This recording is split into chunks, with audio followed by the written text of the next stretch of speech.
Tatay ko galing siya sa generation na laging galit.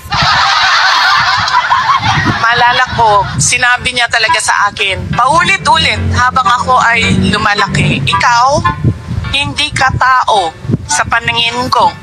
Napaisip ako, pusa o aso? Hindi ka tao sa paningin ko kung hindi ka abogado o doktor.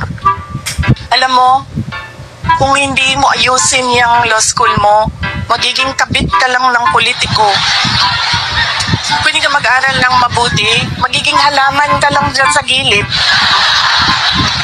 Ganyan yung force by which he emphasized into my brain that I need to become a lawyer.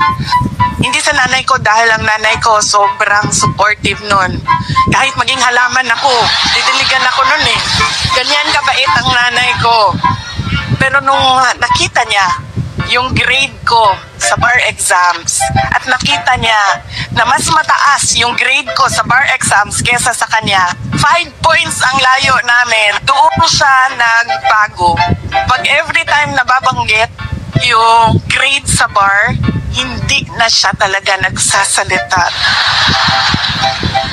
Tapos lagi ko pa sinasabi sa kanya, partida yan pa ha, kasi hindi ako nag-aral eh.